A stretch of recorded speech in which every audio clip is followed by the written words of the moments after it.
Welcome to Faith in the Flesh. This is a summer adult education program at Westminster Presbyterian Church in Minneapolis. My name is Matt Skinner. I'm on the staff at Westminster Presbyterian Church, and I am leading conversations this summer about spirituality, broadly defined. How do we interact with God in our lives, in the wider world? How do we tend our spiritual selves? What does that mean? What does it look like?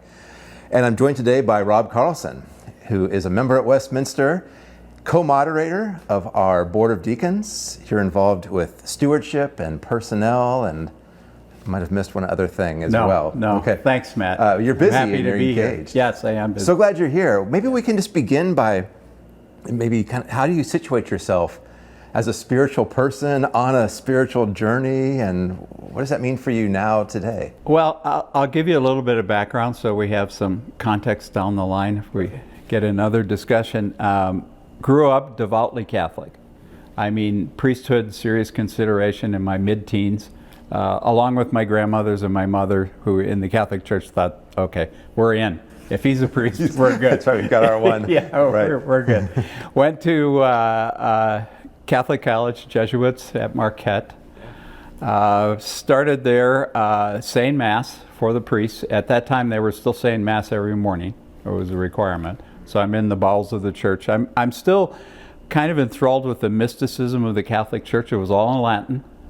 So, and there was always incense and things like that. So that part really resonated with me.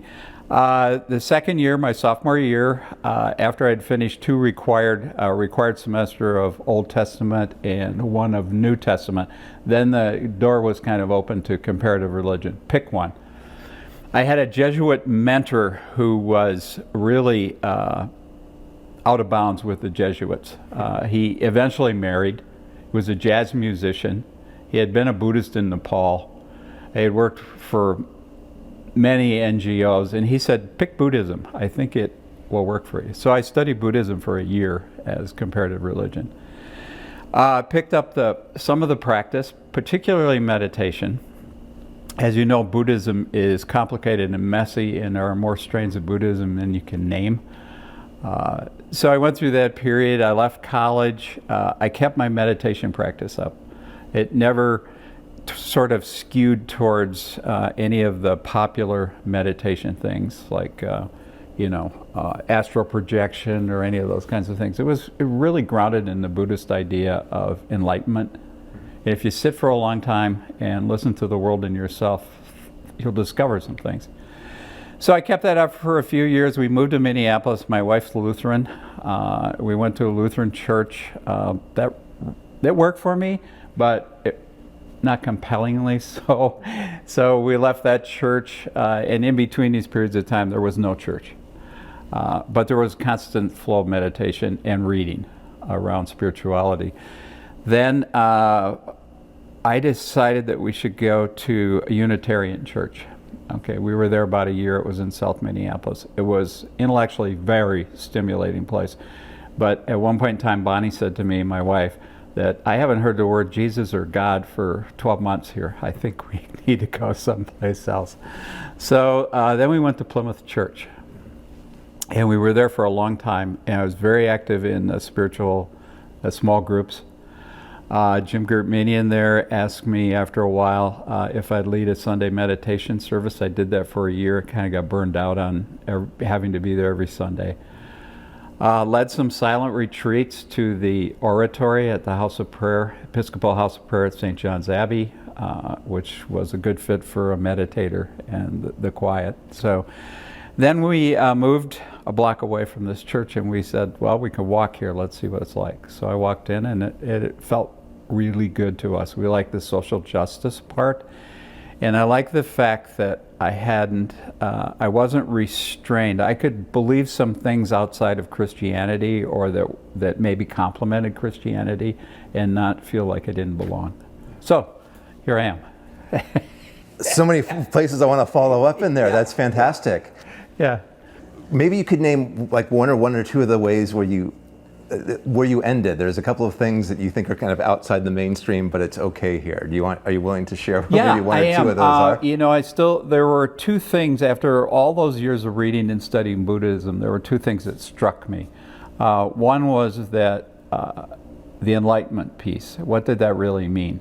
And I thought, after all these years and all this time of sitting, I rarely miss sitting each day, that really it was about discovery and self-discovery. And in certain places, really that I consider really spiritual places, like cathedrals and churches that have been made holy by years of prayer and things like that, and in Buddhist settings and things, I would really feel like I was at one with the universe.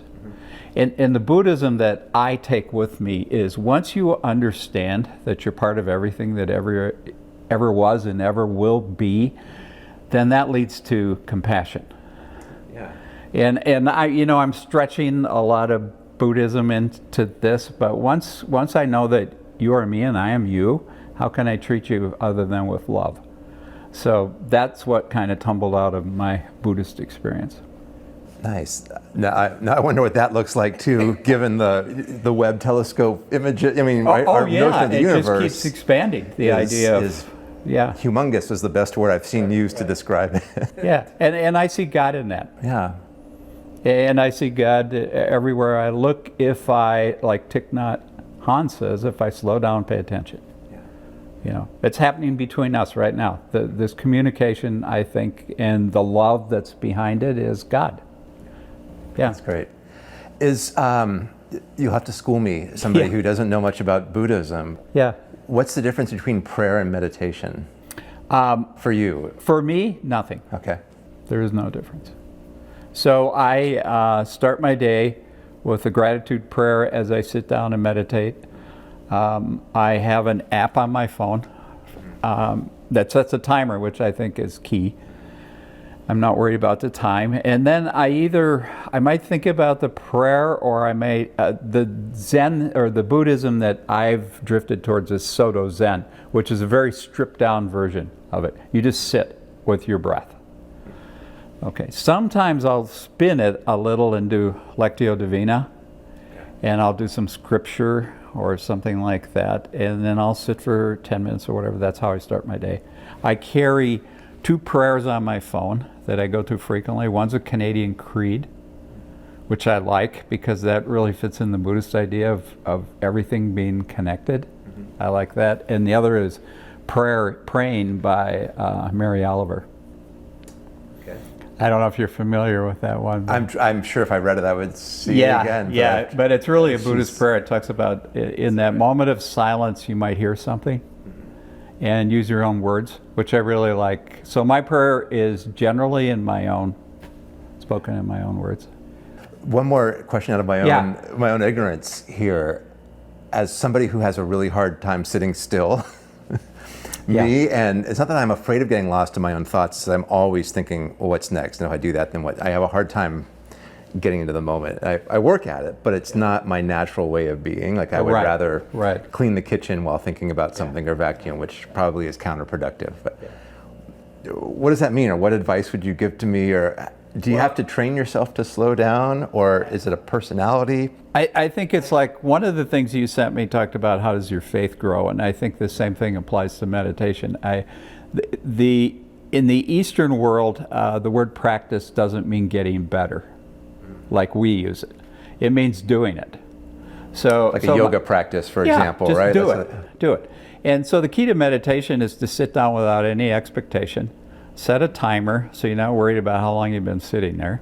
And then you're going to experience monkey mind. As long as I've been doing it, I still get distracted. I might spend an entire 10 minutes thinking about a bill I have to pay. But that's fine. I went through the exercise, I did it. I have no expectation of it being anything other than what it is. I'm just sitting with my breath. That's the trick. That's what we trip over, is the expectation part of it. It's kind of like the growth. Right, so I don't feel guilty afterwards thinking, I'm terrible at this. No. Yeah. No, you're going to have your mind is mischievous. It will jump out at you from unexpected directions. Now, sitting in community in a quiet place that's intended for that, with the intention of sitting down, is a different experience. It can be deeply spiritual. Like sitting in an oratory for 30 or 40 or an hour, and struggling with your sore leg and the itch on your nose and all those kinds of things. But I've had some real moments of where I felt really connected to God in that time, and started to weep sometimes, not out of sorrow, but out of like a sense of belonging, and wow, this is love, and I'm not alone, and so. This is fascinating to me. I'm going off script. I'm enjoying this a lot, That's which fine. is fine. I like sharing this, Matt. I like sharing this part of my journey. Yeah. I love hearing it because, to be honest, it's that being alone with oneself that is often really difficult for me. Mm-hmm. And I probably need help in meditation. Probably could use a counselor to help with that too, right? But I think it's true probably for a lot of Americans, a lot of moderns, because everything's so many things vying for our attention. Yeah. My question is, given that way of thinking about centering yourself or connecting with God, being at one with God and the universe, what does that mean for things like corporate worship?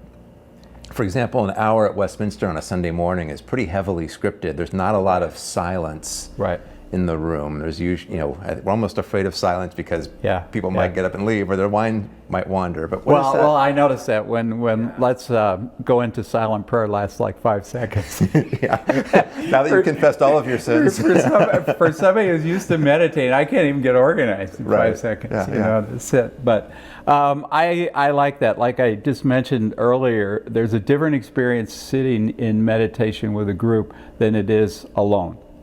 And in that sitting with, you hear other people breathe. You know they're next to you. You know there's other people in the room. I wouldn't be in church if I didn't need community. And I like community praying together. I like community singing together. I like that feel of belonging. Yeah. Does place matter for that? You mentioned certain buildings being, I forgot the exact word you used, but they've kind of attained a level of holiness because they've been prayed in for so long. Yeah, I get that feeling when I go in cathedrals, particularly in Europe where they have a longer history, but I get that at the basilica and the cathedral. I get it here when I'm sitting in the sanctuary. I'm going, wow, people have been sitting here since the late 1890s in prayer. Yeah. And and does it happen in uglier places too? Like your place you named is beautiful and ornate. I can sit in an airport in a, not a deep meditation. I normally wouldn't close my eyes. But I can sit there and relax and be with my breath, and then appreciate all the people going by and how different they look, and that they're all God's children. And I like that too. I like meditating outside. It's state of mind more than a state of place, or a state of time even. That's great. How does that work for the service work you do? So you're involved with the deacons here, which is relatively hands-on, and you talked about the compassion comes out of the sense of unity or oneness. Yeah. So that compassion, is part of the foundation for that is the Buddhist part of my life. But the other part of that is the Jesus part of my life. Okay, so Paul Knitter connected those two in his book. Without Buddha, I wouldn't be a Christian. And I'd always struggle, like, how do I fit these together? People are going to wonder what you said. Paul Knitter, so Knitter, actual knitting. In case people are wondering. Yeah. So when I look at, you took me off the hook a little bit when you said, Rob, quit trying to solve the mysteries of God and Jesus, and take these as powerful words that are driven by the Spirit. So then when I look at like Matthew 25, what am I like 31 through 46? Although the tail end of that goes directly against your sermon on Sunday. When you started saying the people that didn't feed anybody, throw them out. Right. And they're bound for destruction. Right. And then I think in the Lenten prayer book, Alan Ewell went to Henry Nouwen, and it was Luke 12 through 19, and he said, he talks about Jesus going on the mountain, which to me is that contemplative piece. Okay, so I'm going to spend some time with the Spirit, with God, and if I listen, I'm going to hear what I should do. So then what does he do? He comes down off the mountain, right? And he gathers a bunch of guys together as apostles. Now, too bad he didn't get some women in there, but he did what he did. And then what are they going to do? Are they going to go back up the mountain with him? He said, no, they're going to go out and serve people. So that's where I see that. That's what, to me, Christianity is pretty simple. It's just do what Jesus asked us to do, which is pretty simple, which is be a decent person. As much as you can, as often as you can, be kind, care about people, which syncs perfectly with the compassion part of Buddhism. So, now the rest of Buddhism, I've long, reincarnation, all those kinds of things. Yeah. You're less interested in those? No, now, I'm not interested in those at all. But it's the practices, or it's this idea of how, what did you say at the beginning, enlightenment is always within reach. Right. If you just sit and listen. And I think that monkey mind that you talk about, where you're going all over the place, it actually leads to discovery. And there's some psychologists that wish that you could strip all of the Buddhist theology out of it and just deal with the practice of sitting alone and listening to yourself and all the thoughts that come from who knows where. Yeah. I mean, where did something my mother said to me when I was 11 years old come from? Yeah. So what's going on in my life that leads to that? Yeah. I'm going off script again. Yeah. Are you familiar with Simone Weil? She was a Roman Catholic mystic in France, early 20th century, and also a labor advocate. Died very young. Worked on an assembly line, partly for her own kind of focus and concentration, and part of her mysticism, and partly to be an advocate for people laboring in difficult conditions. She has an essay, a really peculiar essay, that says one of the benefits of school studies, like being forced to write in cursive or do your times tables and write them out over and over, learning by rote, is, she said, it teaches us to pay attention. And she says paying attention is what authentic prayer is. That to pray authentically, you have to be able to, and it's not just pay attention and discipline your mind, but it's to focus on an other. Mm-hmm. And she talks about how then being where you can actually have yourself be, she uses the language, penetrated by an other, and that's where compassion is born. I wonder if some of that resonates. I always find that fascinating because it's so much of what the Christian life is. Mm-hmm. It's just pay attention to people and to yourself, but to the world, and you'll see what's dangerous and what's life-giving, and you'll see who needs help and who probably needs to change their ways, or you'll see your own. Does that sound familiar in some ways? Well, it does to the practice of meditation, which really, if you have to describe it, it's concentration. And if you're building a muscle, then the muscle is concentration. Because as I focus on my breath, then I'm going to start thinking about what I have to do at 2 o'clock today. And so I gently don't chastise myself. I bring myself back to my breath again. So you develop this kind of ability to stick on something. And so when I'm sitting here listening to you, there is nothing else. If I have to go look at Keith, you know what I mean, force myself to, but I'm really focused on you. And that's the benefit it's had to me through my entire life, frankly. And that's Thich Nhat Hanh's thing, and which is why I love him so dearly, is when you're doing dishes, do dishes. Mm-hmm. When you're hugging your child, hug your child. Don't think about where you're going. Are you going to play soccer practice? Right? Just be there in that moment. It's the only time we're really here, right? Right? Here and now. I guarantee the future, right? Or it's anticipation. My past is the past. It's John Kabat-Zinn, and I'm present only now. Yeah. Are there places where some of those Buddhist convictions or practices like run up against things in Christian faith or practice? I mean, obviously there are probably some churches that would be either too loud or too self-centered. But how do you navigate? I mean, we all have churches we want to be part of and churches we never want to go into. Well, I'm kind of a dissembler. So I take Buddhism and I take it apart. Okay. And I go, okay, what am I going to take from that? And I reassembled my own version of it. I said, okay, I'm not too concerned about coming back again 3 or 4 or 5 times until I become good. And I'm not concerned about some other things. What I do like about this is the time spent with myself and how that discovery, and I thoroughly attracted to the compassion piece. You know, now the rest of it, I probably can't even tell you much of it anymore, because I've abandoned that so far in the past and focused on these two things. Does that help you avoid like narcissism? I mean, I can imagine that some people would that inwardness would not lead you toward care for others. Do you know what I mean? Yeah, no, I know exactly. But what then you again, mean. people can read the Gospels and read about Jesus and just become kind of their own Christian narcissist as well. Right? This is all about me and my well-being, and, and the neighbor never comes into the view. Meditation makes me bigger, not smaller. Yeah.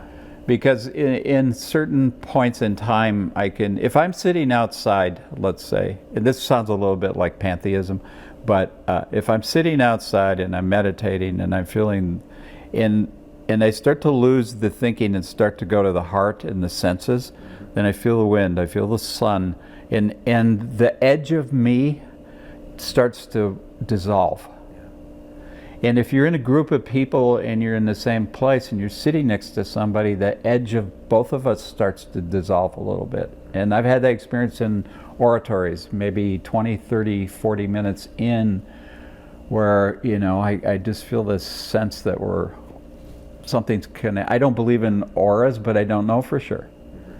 You know, I don't know where you end and I begin, Matt. Except it's at the molecular level, and it's only a little bit of electricity, right? That separates you from Keith and I. And yeah, so, and that's kind of when you watch the Webb telescope things, and then I was in pre-med, so I was always involved in the sciences and chemistry and that. And the more I learned about the human body, the more I thought, okay, there is a God. This is way too complicated for an accident. You know, a billion things going on all right at the same instant to keep you alive. Yeah. This makes me think of,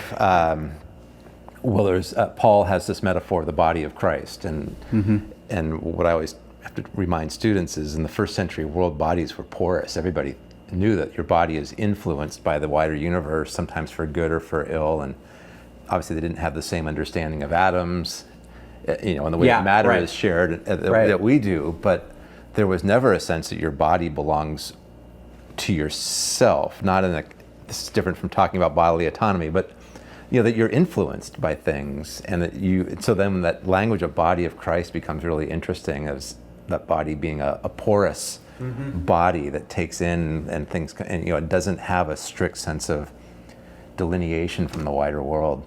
Yeah, it makes it a richer metaphor for me, at least. Well, yeah, I agree. And we have sound coming into we're not walled off. I have sound and sense, and I'm breathing the air. This air probably crossed an ocean at some point in time, was in a storm cloud, kissed by the sun. I mean, all these things you can think of when you're sitting. When I used to lead meditation, I would start that way. Where has this air been?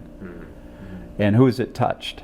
And can you say a little bit more about mystery then, especially when you talk about connecting with God and sensing God's presence in the world around us, whether it's in a beautiful waterfall or in this chair in the carpet, what happens when you feel you're at the edge of mystery? Are you content to be there? Do you want more answers? No. How do you feel? And that was a decision I had to make and work on for a long time. My training in college was in the sciences. All my work has always been in very technical fields where you're always trying to find an answer. And it has to be definitive and provable and objective. And I would apply that to, I need to solve this problem of God. Okay. Yeah. So it took a long time, maybe in the last, sometime, I don't know exactly when, but I've had these epiphanies throughout my life. Barbara Brown Taylor was on NPR a long time ago from the Town Hall Forum. And I was sitting in a parking lot, eating lunch, listening to her, and I went, whoa, wait a minute. I need to get this book, An Altar in the World, and do this. And so At some point in time, I decided to quit bumping against that. And you're either going to believe it or you're not. I can't prove this. I don't know how to prove it. But if I present to the world, boy, there's a lot of evidence around me that I necessarily couldn't put in a doctoral thesis. But boy, if I start paying attention to Matt and I pay attention to the clouds, I'm surrounded by miracles, frankly. Mm-hmm. Everywhere I look. Yeah. And I don't know what else to call them. And they can be as pedestrian as the technology that Keith is using. I mean, somebody had to create that. Somebody had to have the spirit somewhere in them to think outside of the box and to get the confidence. And, and certainly nature is, they talk about forest bathing now. That's certainly an obvious testimony to something more than molecules and atoms. Does it matter then that we also create really destructive things? Yeah, I struggle with that part. I just watched, just before I came over, I watched a piece on Ukraine. And, but I see God as a creator, and he's always creating, and then it's up to us what we do with it. And that's where I think the value of church is. The value of theology, of believing in something, believing in good. So I can't explain evil. I don't get it. I mean, psychological terms, maybe, I don't know. That's where I run against mystery sometimes. Yeah. When you start to read about not just people who do occasional bad things, but really evil acts, right? And really evil inventions. And right. You said that's what the church is for. Is that because, again, community, and there's maybe a reminder of our neighbor, or there's a sense of accountability? Absolutely. The church grounds me. One time at work, I worked with a lot of folks that weren't churched in any way. And they said, why do you spend Sunday mornings doing that? You could be watching CBS on Sunday mornings. And I said, it just reminds me, it grounds me in the fact that there are other, and it's important to live your life in a certain way. And at one point, we had overcharged the customer hundreds of thousands of dollars by accident. And I went to the corporate leadership and I said, we need to give this money back in like tomorrow. And they said, well, why don't we hang on until the end of the first quarter? And I said, you do that and I'm out of here. And everybody's going to know why. And afterwards, my boss said, boy, you're really, I said, I go to church and this is the wrong thing. And I don't, you need that someplace to be reminded of that other, people are important, and doing the right thing is important, and love is important. And yeah. I have two more questions I want to make sure that we get in before running out of time. I could keep going, though, for another half hour for sure. One is, again, in thinking about God, I've asked this question to everybody so far. How do you answer the question God is? I mean, where would you begin that? What are some of the foundation stones that you think, not necessarily to explain God, but just to help people know when they've encountered God? Like what are some things about God that had better be true because you've staked a lot on them? Love. Okay. If in my Lenten prayer that's in the book, that's really that's where I end up. It's hard to, how would you have, I don't know, that seems to be the glue to everything. And that God is love. I mean, God can be stones and sky and all those things, but I think ultimately He's love, and out of that love created environment for us to live in and take care of. And He created companions for us that we love and give us love. I mean, where else is the meaning in this? I just go to work and I go home and make meals and I wash my car. I mean, there's got to be something more to that. And I think when you engage people in service or in service on Sundays or in a room like this, you feel that there's more to being here than just being here. Yeah. Excellent. Last question then. What advice would you give to somebody who's watching this and thinking, I could do more with prayer and meditation, or I could, that I want that same kind of experience, would you give advice to anybody? I mean, you've offered a lot of bits and pieces along the way, but yeah, well, in terms of thinking you know, spiritually. my spirituality is my own. Absolutely. And I hope everybody else has their own. I try and read a half hour a day widely in spiritual things.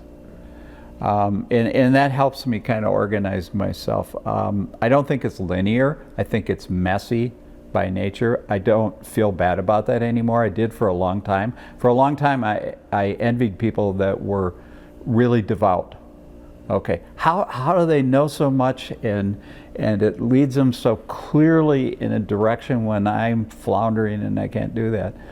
So, I always think, how do they wake up so early? Why do these people get up at 4 a.m. and pray? Yeah. That's my stumbling block.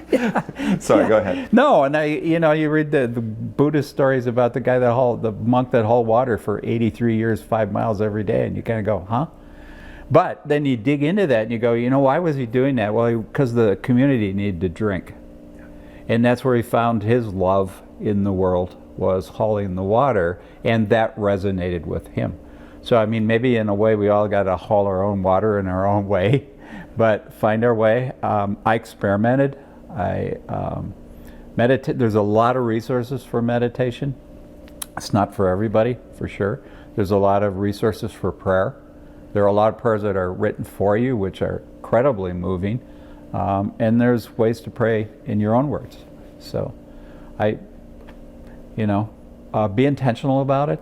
If it matters to you, work on it a little, but don't grind your way through it and don't have expectations that are somebody else's.